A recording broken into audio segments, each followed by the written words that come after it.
Buenos días.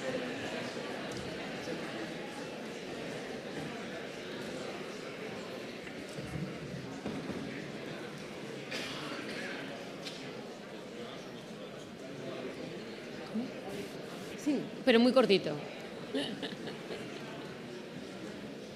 Buenos días. En último lugar, tengo el placer de presentarles a Pablo Arellano. Es interventor general de la Administración General del Estado y bueno, yo creo que es evidente el interés de su intervención. Todos los que estamos aquí, todos los presentes, sabemos, conocemos el papel esencial que tiene la intervención en la contratación pública y además tenemos la suerte de, para esta última intervención del Congreso, contar específicamente con Pablo Arellano, que por lo que sé es un interventor que además tiene una especial sensibilidad con la contratación pública. Así que muchas gracias por venir. Muchas gracias a ti por la presentación. Muchas gracias a la organización también por haberme dado la ocasión de hacer esta pequeña presentación. Yo quería empezar pues haciendo una pequeña advertencia. Yo he visto en el programa que aparecía mi ponencia como reflexiones conclusivas. Yo jamás hice nada de esto. O sea, entonces no sé cómo me saldrá. Jamás hice unas reflexiones conclusivas. Pero bueno, trataré de hacer lo que pueda, ¿no? Efectivamente, dentro de mi trayectoria, dentro de la Administración General del Estado, pues he estado en los dos sitios. Me tocó estar como responsable de la central de contratación de la Administración General del Estado y ahora en la parte de la intervención general, ¿no? Bueno, yo voy a ver cómo puedo ir encajando las cosas que quiero decir. Es posible que algunas cosas las pase un poco rápidas por no extenderme demasiado, ¿no? Yo en primer lugar sí que quería hacer unas pequeñas reflexiones de impacto de la ley en el ámbito del control y en el ámbito de la intervención, sin extenderme demasiado. Hacer un repaso también de cuáles son las funciones que se atribuyen a la intervención general de la Administración del Estado y a las intervenciones en general, en muchos de los casos, a lo largo de la Ley de Contratos del Sector Público, incluso en otras normas administrativas que también presentan relación con la contratación pública. Una referencia al control con carácter general, cuáles son las formas de control que se ejercen y cómo se organiza y cómo está planificado. Y finalmente sí que quería hacer una pequeña presentación y en cualquier caso ofrecerla y presentarla a todos ustedes de unas actuaciones concretas de control que se han realizado con un carácter horizontal, un control pues que estamos empezando a poner en marcha ahora dentro de la Intervención General de la Administración del Estado, con un alcance pues bastante amplio en cuanto a organismos, con una metodología única, con unos programas de trabajo únicos y que dan una visión bastante completa de cuál es el funcionamiento de la contratación por la forma en la que estos controles están diseñados, ¿no? Decía que empezaba haciendo unas pequeñas reflexiones con respecto a cuestiones que nos preocupan especialmente desde el ámbito del control con respecto a la Ley de Contratos del Sector Público. No diré pues todos estos cambios que introducen, principios, objetivos que persigue la ley, el cambio de paradigma en cuanto a la adjudicación de los contratos, el cambio de criterios de valoración, la mayor presencia de criterios de valoración cualitativos en las adjudicaciones, que todo esto pues exige un esfuerzo importante en cuanto a los aspectos a tener en cuenta en el control por parte de los órganos de control y por parte de los interventores. Nosotros actualizamos recientemente el acuerdo del Consejo de Ministros de control de requisitos básicos para adaptarlo a toda esta novedad de la ley, ¿no? Pero no quería entrar específicamente en eso, ¿no? Sino sí que recalcar dos cuestiones que sí que creo que me preocupan y que nos preocupan desde el ámbito de la intervención general especialmente, ¿no? Y es una de ellas, pues estoy seguro de que oímos hablar de ello, es uno de los objetivos que persigue la ley, ¿no? Que es el de la lucha contra el fraude en la contratación, ¿no? Y un poco el de ver cuál es la relación de esta lucha contra el fraude con el control, ¿no? Porque aparecen o se multiplican comentábamos antes, ¿no? En la ponencia anterior, se multiplican los órganos de control, muchas veces esto hace necesario que sea o que tengamos que hacer un esfuerzo importante, intenso de coordinación para no estar todos actuando en la misma línea y por eso, y en el ámbito del fraude sí que quería hacer un comentario en cuanto a la forma en la que interaccionan todos estos organismos, toda esta preocupación contra el fraude en materia de contratación con las funciones de control de los órganos de control, ¿no? Porque la primera línea, a lo mejor la segunda, pero la primera fuera del ámbito propio de la contratación, fuera del órgano de contratación, la primera línea contra el fraude en la contratación va a venir dada por el ejercicio del control. Va por el ejercicio del control, de los órganos de control, del ejercicio de las intervenciones, ¿no? Veremos, y más adelante me referiré, que este ejercicio del control tiene distintas intensidades y distintos alcances en función de la forma en la que se ejerce y en función de los organismos sobre los que se ejerce, ¿vale? Con lo cual, no es un control homogéneo con respecto a toda la contratación, ¿no? Pero es importante tenerlo en cuenta, y es importante tener en cuenta que también la finalidad última de este control no es garantizar al 100% que no se va a producir ninguna ocasión de fraude dentro del ámbito de la contratación. En el ámbito del fraude es un ámbito polifacético en el cual están incluidas pues, multitud de materias y multitud de instituciones, ¿no? No solamente los ámbitos de control, los propios órganos de contratación, pues, órganos de policía, guardia civil, órganos jurisdiccionales, fiscalía, anticorrupción, fiscalías, en fin, es una gran cantidad de facetas las que abarca el fraude, ¿no? Pero lo que sí es cierto es que una de las primeras líneas, por estar dentro del propio procedimiento de contratación, es el del control, ¿no? Y esto pues tenemos que tenerlo en cuenta en la forma en la que diseñemos y demos respuesta a esta realidad que tenemos en el control. Y también en la forma en la que todos estos órganos que participan también en la lucha contra el fraude en general, en el uso de fondos públicos y en contratación en particular, van a planificar también sus actuaciones, porque exigirá un conocimiento importante de cuál es esta primera línea de control que se está realizando para montar los controles adicionales y cubrir los huecos que el control interno, que el control de carácter financiero, control esencialmente formal, deja, ¿no? dentro de este ámbito, ¿no? Por lo tanto, esto nos pone en el reto, y volveré a insistir en esta idea, de conseguir de dar un paso más en la planificación del control.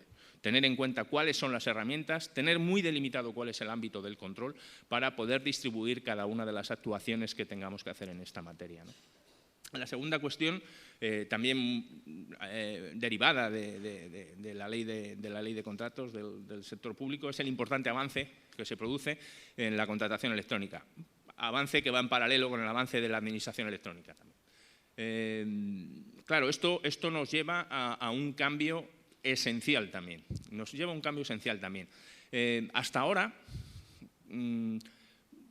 desde la administración, los órganos de contratación, los órganos de gestor, también nosotros, órganos de control, veíamos todo el mundo de las nuevas tecnologías como una herramienta que facilitaba nuestro trabajo, una herramienta que nos permitía hacer el trabajo que estábamos haciendo de forma más eficiente, de forma más rápida, nos permitía comunicarnos mejor los unos con los otros.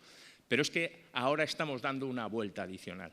Ahora ya el procedimiento se produce dentro de la máquina. El procedimiento está en la máquina. ¿Esto qué quiere decir? Pues que determinadas garantías que antes teníamos que tener en cuenta y que se aplicaban a procedimientos que no corrían en las máquinas, dejan de tener sentido. Y sin embargo, aparecen nuevas necesidades de control como consecuencia de que estos procedimientos corren en las máquinas. Y a esto también tenemos que ser capaces de dar respuesta desde los órganos de control. Yo recuerdo como una de las situaciones más ridículas que he vivido en mi vida, no ahora en el ejercicio de la función de interventor general, pero sí cuando estaba como órgano de contratación, el estar en un procedimiento de licitación de un acuerdo marco con 57, 60 licitadores, haciendo una apertura pública de ofertas, pues en un salón bastante más pequeño que este, por supuesto, todo el procedimiento licitado a través de la plataforma electrónica del Ministerio de Hacienda, pues haciendo clic en los links de cada una de las ofertas que aparecían y con 57 licitadores al otro lado, que es lo más gracioso, porque podías decir, pues si no estáis viendo nada, o sea, el hecho de que estemos aquí, el presidente de la Junta de Contratación con el secretario dando al clic y viendo cómo se abre el documento y viendo que están los PDFs dentro, no aporta nada. No aporta nada. O sea, es verdad que antes, cuando se presentaban los sobres en papel, pues el hecho de que estuviera firmado y la posibilidad del licitador de poder comprobar in situ que es su sobre, que estaba firmado, que no estaba abierto, garantizaba esa confidencialidad de la información y de las ofertas. Pero ahora, si se producen en un ámbito, si se producen dentro de la máquina, ¿cómo aseguramos esta misma garantía de confidencialidad? Desde luego, con los medios que teníamos anteriormente de apertura pública de sobres, no, porque ahí no garantizamos nada. Es necesario tener en cuenta y desarrollar nuevos procedimientos. Es necesario realizar controles y auditorías informáticas en los sistemas que verifiquen que los sistemas garantizan lo que efectivamente tienen que verificar para dar cumplimiento a estas exigencias, ¿no? De hecho, bueno, nosotros estamos ahora desarrollando una de estas auditorías en el ámbito de la plataforma del Ministerio de Hacienda. A continuación quería hacer, después de referirme a estas dos cuestiones que para mí suponen, tienen una trascendencia fundamental, un impacto fundamental en el ejercicio del control en materia de contratación pública, pues hacer un breve repaso dentro de todo lo que son las funciones que dentro del ámbito de la Ley de Contratos del sector público pues se atribuyen o las menciones en las que aparece la intervención general de la Administración del Estado. No solamente en el ejercicio de esta función de control, sino también pues como participación en gran cantidad de órganos colegiados, la Junta Consultiva de Contratación Pública del Estado, el Comité de Cooperación en materia de contratación pública y la Oficina Nacional de Evaluación. Aquí sí que me quiero detener un poquito más y dedicar un poco más de tiempo porque,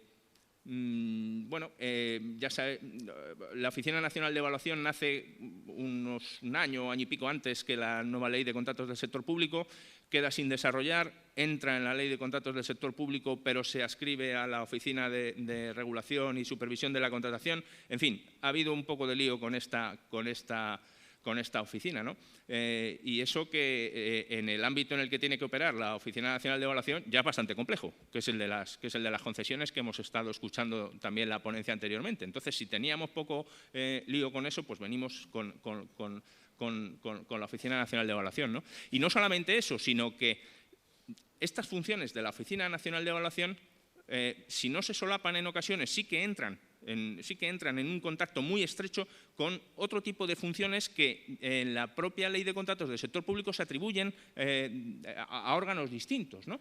Me voy para atrás.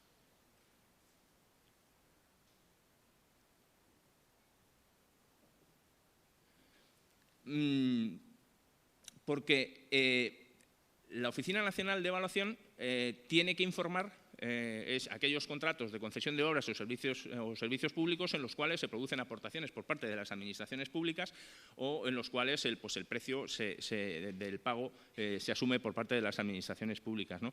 Pero esto es muy similar y es un informe que tiene que emitirse y bueno, pues no llega a ser, es preceptivo, no llega a ser vinculante, hay que explicar si uno se separa del contenido de dicho informe, ¿no? Pero también existe un informe regulado en la Ley de Contratos del Sector Público que tiene que ser emitido por parte del Ministerio de Hacienda también en los contratos de concesiones de obras o de servicios públicos de importe superior a 12 millones de euros o sin ningún importe siempre y cuando supongan aportaciones por parte de la Administración. Y además ese informe del Ministerio de Hacienda dice en la ley que tiene que tener en cuenta el que emita el Comité Técnico de Cuentas Nacionales. Ya tenemos un tercero. O sea, tenemos la Oficina Nacional de Evaluación, el Ministerio de Hacienda y el Comité Técnico de Cuentas Nacionales. El Comité Técnico de Cuentas Nacionales está constituido por el Instituto Nacional de Estadística, la Intervención General de la Administración del Estado, por lo que supone o por lo que se refiere a las cuentas económicas del sector público no financieras, y por el Banco de España por la parte financiera, ¿no? Este Comité Técnico de Cuentas Nacionales, dice la disposición adicional 45, que tiene que informar a su vez todos los contratos de concesión de obra y de servicio público desde la perspectiva de las cuentas nacionales. Con lo cual tenemos ahí un pequeño marasmo de informes con respecto a los contratos de concesión de obra o de servicios que se une a la ya complicada gestión y planificación y desarrollo de estos contratos, ¿no? Porque ya no estamos hablando únicamente de la calificación de un contrato, de la naturaleza jurídica de un contrato, sino de la consideración que va a tener a efectos de las cuentas públicas, que en muchos casos es el principal determinante de cómo se configure dicha contratación. Es decir, la tendencia en la práctica va a ser siempre a configurar la contratación de forma que las inversiones que vayan a ser necesarias para la prestación del servicio público del que se trate estén fuera del balance de la Administración y no computen como déficit público de la Administración, sino que queden en el ámbito privado. Y eso va a ser lo que vaya a determinar fundamentalmente la configuración de los pliegos, ¿no? Esta, digamos, restricción presupuestaria, ¿no? Dos actuaciones también de gran relevancia y de gran actualidad y de importantes quebraderos de cabeza es la actuación con respecto a los medios propios y a los encargos de medios propios, a la nueva regulación de la Ley de Contratos de los medios propios derivado de la directiva, por supuesto. Y sobre todo del cumplimiento de este famoso ratio del 80-20 en cuanto a las actividades de este tipo de organismos, ¿no? Claro, aquí el objetivo está claro, ¿no? No puede ser que alguien que está trabajando con la Administración y que por ser un servicio de la Administración recibe encargos directamente sin ningún tipo de concurrencia, pueda luego concurrir en otros ámbitos con particulares que no se encuentran con esta ventaja, ¿no? Y entonces, pues bueno, esta restricción viene a dar respuesta a esto, ¿no?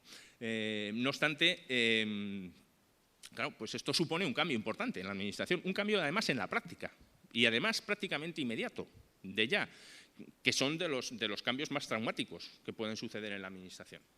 La Administración puede adaptar pues, pliegos de cláusulas administrativas para seguir haciendo lo mismo que hacía, pero de otra manera.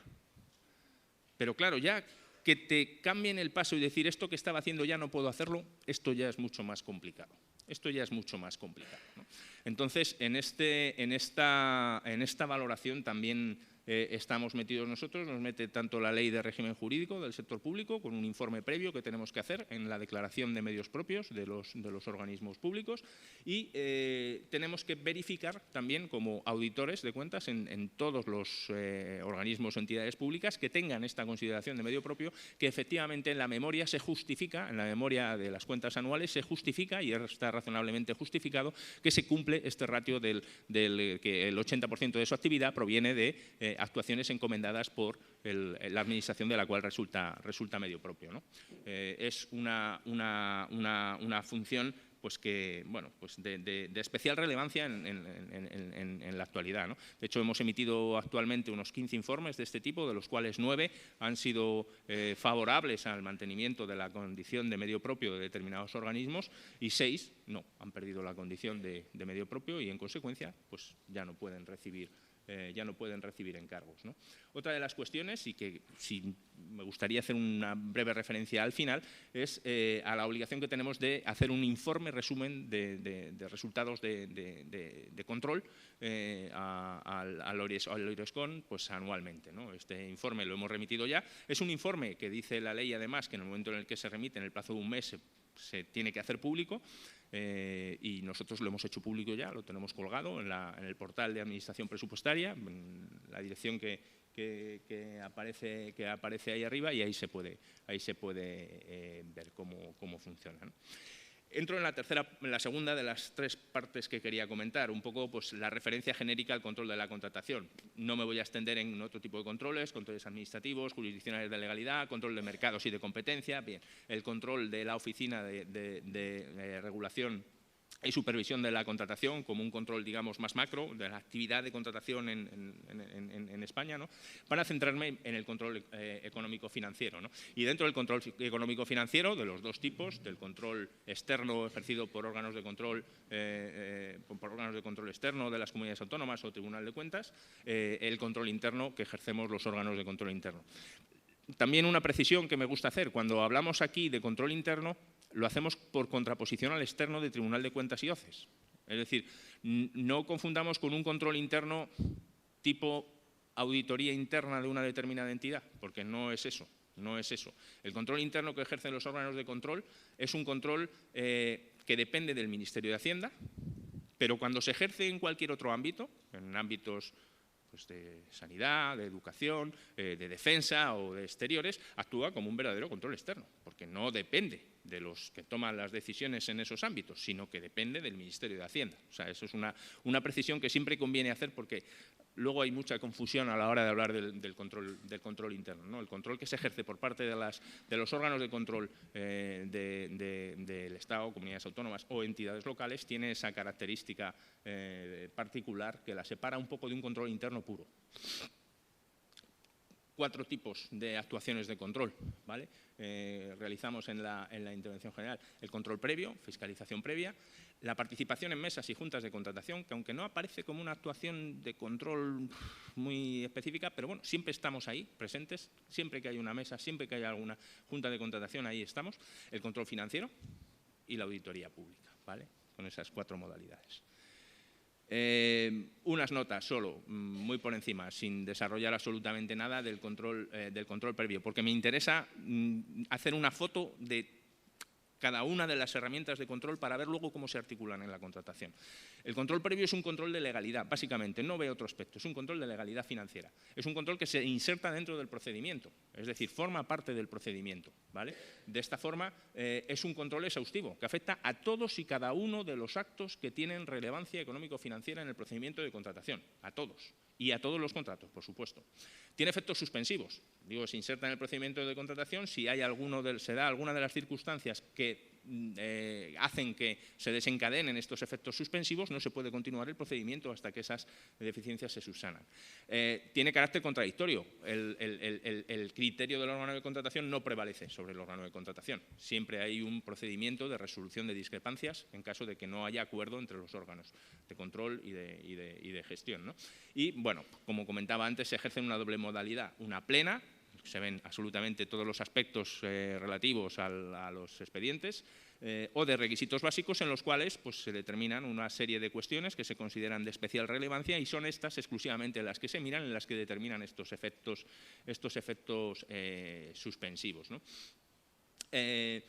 La modalidad de ejercicio son 2, básicamente y esencialmente es una intervención formal, como decía antes, es un control documental, es un control sobre el expediente de gasto, de contratación y toda la documentación que lo compone, pero también se puede ejercer de forma material, ¿no? La intervención material, en la cual pues, se verifica, antes de que se produzca el reconocimiento de la obligación, que se han realizado pues, las obras, los servicios, las adquisiciones que se financiaban con los fondos públicos, ¿no? Esas son las 2 modalidades básicas en las que se ejerce esta fiscalización, ¿no?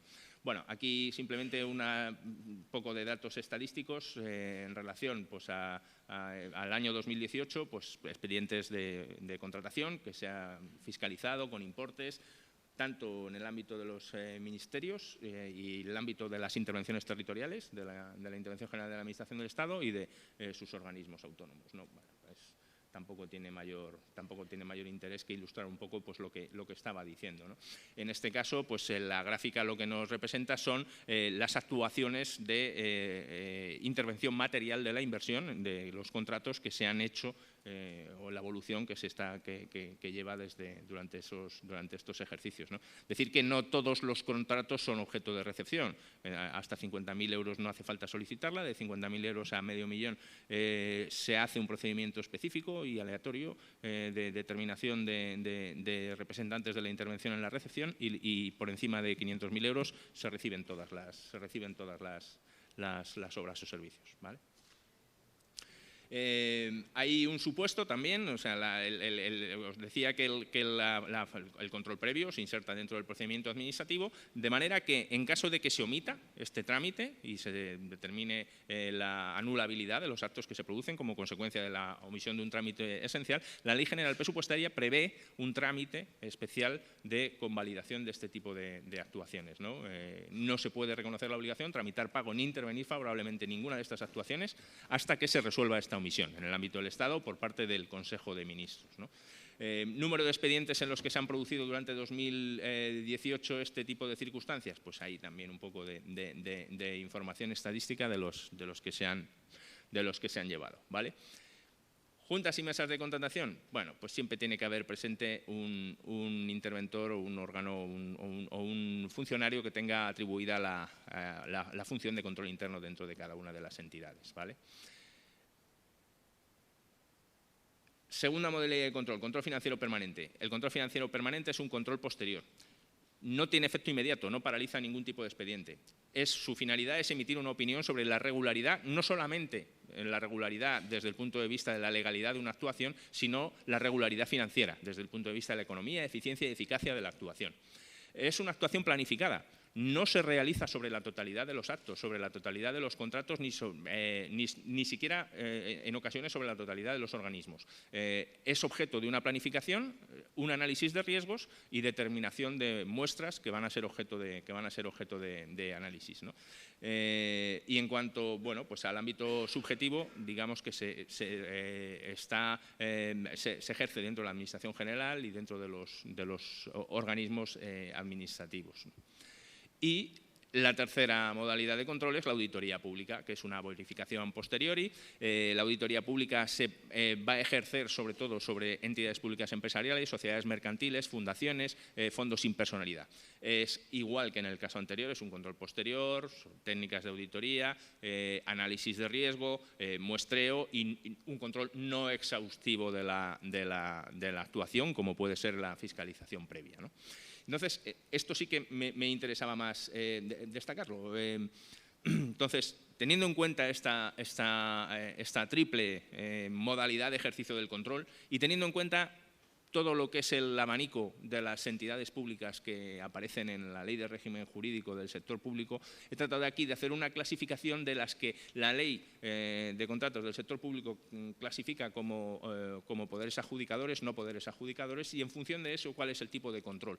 ¿Por qué? Pues porque del análisis de este tipo de matrices es del que nos va a salir el análisis de riesgos y el que nos va a determinar de qué forma tenemos que planificar o de qué forma podemos ser más efectivos haciendo el diseño de las actuaciones de control, ¿vale?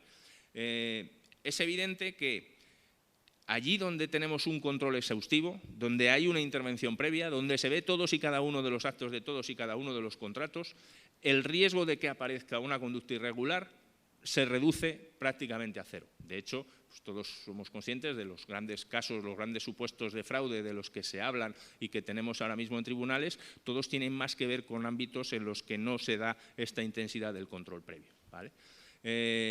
Sin embargo, si nos vamos hacia sociedades mercantiles expresamente creadas para la gestión de una determinada actuación o algún tipo de fondo o incluso de fundación, el nivel o la intensidad de control decrece. Y con ello crece el riesgo de que aparezcan este tipo de conductas, ¿no? Entonces, todo esto es lo que hay que meter un poco y lo que tratamos de meter un poco en la coctelera para, agitándolo todo, metiendo también los medios escasos de los que disponemos, tratar de diseñar los mejores planes de control. Falta decir también, obviamente, el control previo es mucho más intensivo en recursos también. Requiere el empleo de un montón de recursos, de los cuales, liberando algunos, podríamos ampliar ámbitos en otros sectores que son objeto de un control más liviano. ¿Hasta dónde se levanta? El hecho de levantar de un sitio supone que aquí deje de haber un efecto desincentivador y aparezcan... Bueno, pues en eso estamos, ¿no? En eso estamos trabajando. sin más información estadística, esto es ámbito Estado, es el alcance de los controles de la intervención general, pues un poco de cada uno de los entes, cómo lo tenemos distribuidos en función de si son poder adjudicador o no adjudicador, son poder adjudicador administración pública, no administración pública o no poder adjudicador, y en función de las formas de control. Eso es un poco el ámbito que tenemos, ¿no?, de esos 354 entes, ¿no?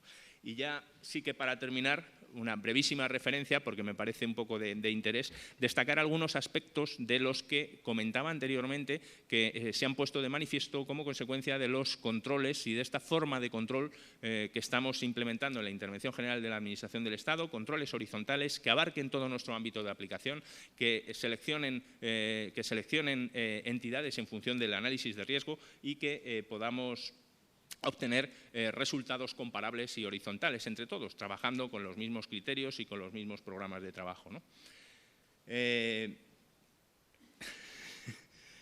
Hemos analizado dos cuestiones, vamos, he seleccionado dos cuestiones simplemente del análisis y me voy a quedar en una,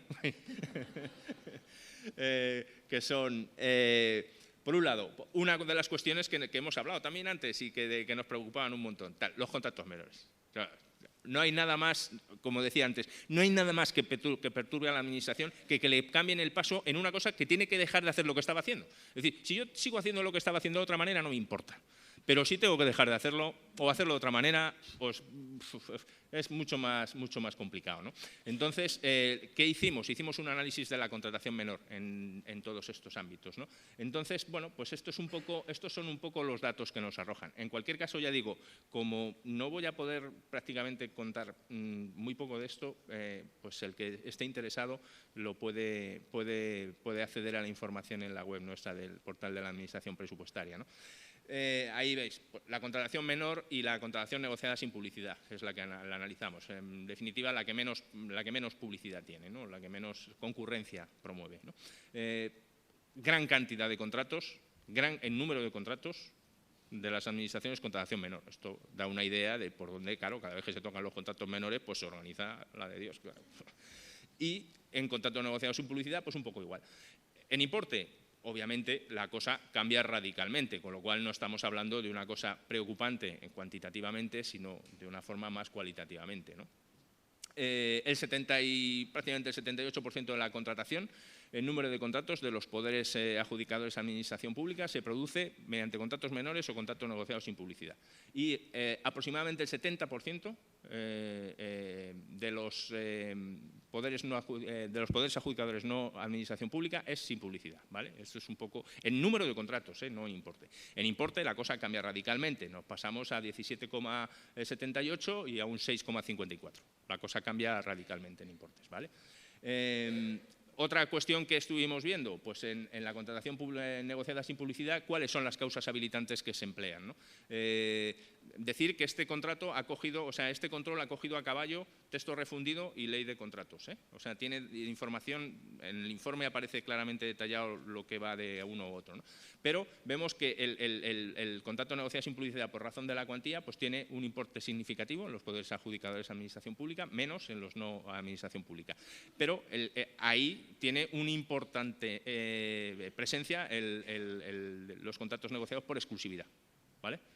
Muchísima relevancia, ¿no? Bueno, aquí va a haber que cambiar.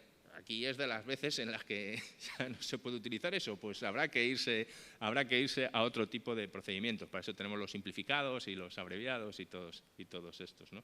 En fin, pues un poco esas son las conclusiones que sacábamos ahí, ¿no? Y luego también en el ámbito de la exclusividad, pues hombre, hay que ver también, ¿no?, lo que hablábamos de la contratación sanitaria, lo que hablábamos también o comentábamos de la contratación en materia de tecnologías de la información, que en cuanto enganchas el primer contrato y adjudicas un primer contrato, a partir de ahí todos los mantenimientos te van a venir dados al que le adjudicaste el primero por exclusividad, porque es el único que tiene la tecnología. Entonces ahí hay que actuar, ¿no?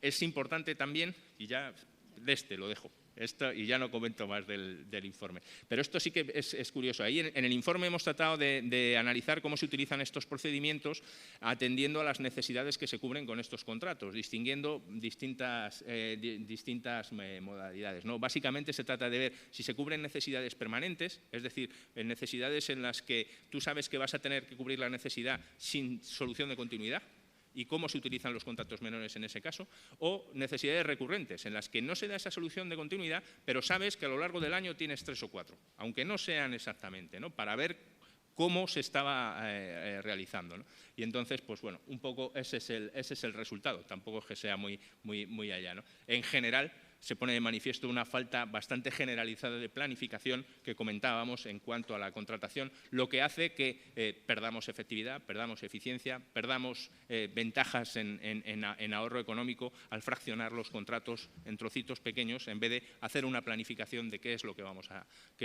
hacer y cómo lo podemos organizar, ¿vale? En cualquier caso, como decía, lo podéis consultar el resto del informe y las conclusiones en la red.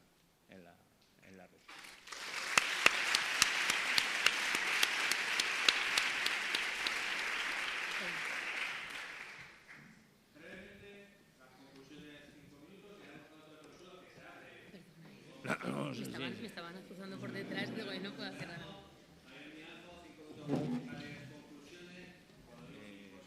Yo me bajo. Nos quedamos con él, por no estar solo, porque no quede solo. Bueno, pues muy rápidamente, de manera sucinta, bueno, en primer lugar agradecer al profesor Jimeno Feliu y a la organización que haya contado conmigo como relator del Congreso. Las conclusiones van a estar colgadas en los próximos días en la página web del Observatorio, con lo cual no me extenderé en el contenido. Simplemente, pues, bueno, comentar que en esta tercera edición ya del Congreso del Observatorio de Contratación Pública, creo que se consolida como una cita ineludible en materia de contratación pública. Se han tratado algunos de los temas cruciales dentro de este sector, algunos más novedosos o más disruptivos, otros más perennes que siguen apareciendo y no por ello menos importantes a lo largo de los diferentes congresos. De manera, como digo, muy general y muy escueta, se pueden identificar algunas cuestiones que creo que han sido reiteradas a lo largo del Congreso y que creo que actúan de manera transversal realmente en todas las ponencias. En materia de integridad se comenzó a plantear la necesidad de un cambio de cultura en la contratación pública, que yo creo que ha sido una constante, en el sentido de que los nuevos órganos de supervisión, como la Oriescon, deben, en primer lugar, dotarse de medios presupuestarios, humanos y competenciales también para realizar sus funciones. Es trascendental y se ha puesto de manifiesto también en estas últimas ponencias la labor de coordinación entre los órganos de supervisión y los órganos de control.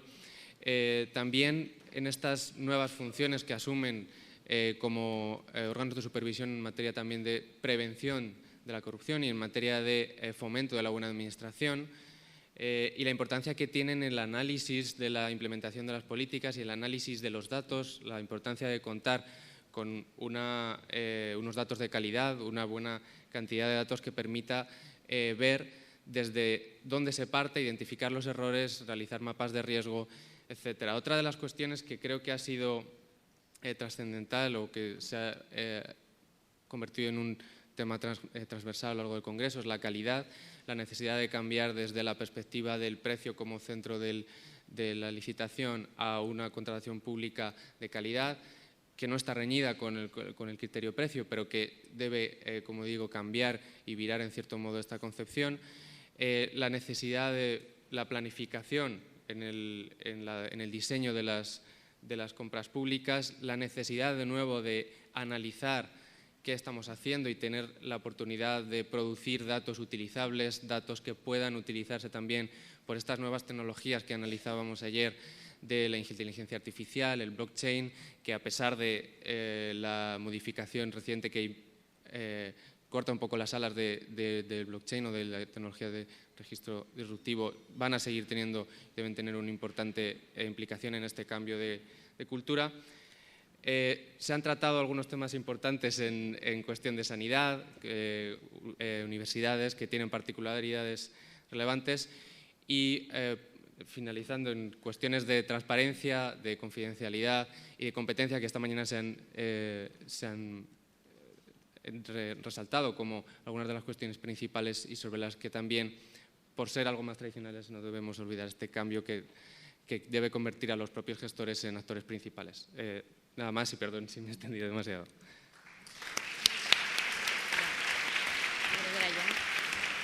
Gracias.